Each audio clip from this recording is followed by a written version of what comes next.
सार देखते हैं। यह कहानी टोपी शुक्ला उपन्यास का एक अंश है। टोपी कहानी का मुख्य पात्र है। उसके पिता एक डॉक्टर हैं।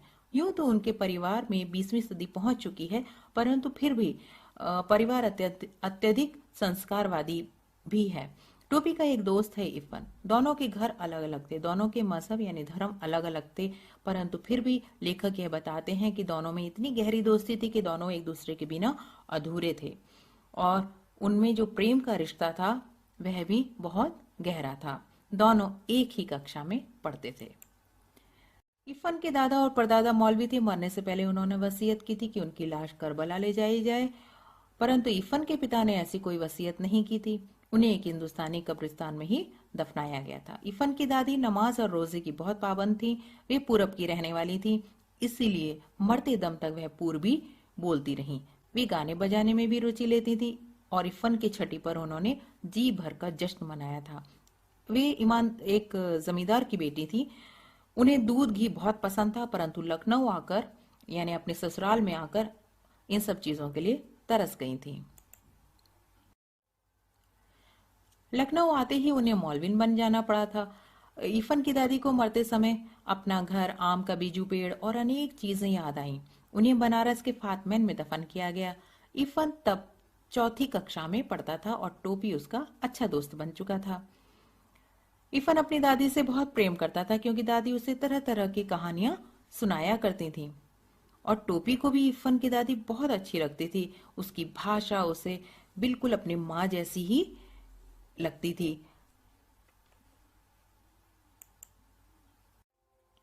डॉक्टर भृगुनारायण नीले तेल वाले के घर में खाना मेज कुर्सी पर होने लगा था। एक दिन खाना खाते समय टोपी को बैंगन का भरता कुछ ज्यादा अच्छा लगा। उसने अपनी माँ से मांगते हुए कहा, अम्मी जरा बैंगन का भरता। अम्मी शब्द सुनकर सभी टोपी को देखने लगे। टोपी की दादी सुभद्रा देवी ने कहा, अम्मी शब्द इस घर में आया कैसे? टोपी ने उत्तर दिया, ई हम इरफान से सीखा है। राम दुलारी ने उससे पूछा, तो क्या तूने किसी मियाँ के लड़के से दोस्ती कर ली है? इस पर सुभद्रा देवी गरज उठी, क्योंकि उन्होंने यह बात अपनी पुरबिया भाषा में कही थी, पुरबिया बोली में कही थी। बहू, तुमसे कितनी बार कहा है कि मेरे सामने यह गंवारों वाली बोली ना बोला करो। लड़ाई का मोर्चा बदल गया। जब भृगु नारायण को पता चला कि टोपी ने कलेक्टर साहब के लड़के से दोस्ती कर ली है, तो वे अपना गुस्सा पी गए और दूसरे दिन जाकर चीनी का परमिट ले आए। इसके बाद तो टोपी की बहुत मार पड़ी। फिर भी टोपी ने इरफान के घर ना जाने की हाँ नहीं भरी। मुन्नी बाबू और भैरव उसकी पिटाई का तमाशा देखते रहे। मुन्नी बाबू ने टोपी की शिकायत करते हुए कहा कि ये उस दिन कबाब खा रहा था। यह बात सरासर गलत थी, जबकि मुन्नी बाबू स्वयं कबाब खा रहे थे, और शिकायत कर दी टोपी के नाम।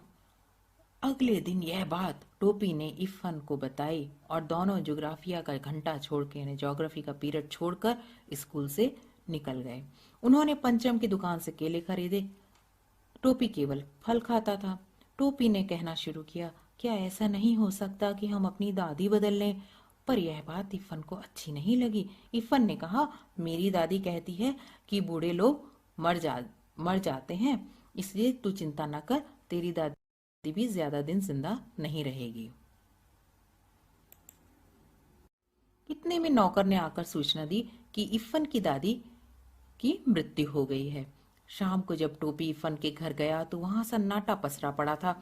वहां लोगों की भीड़ जमा थी।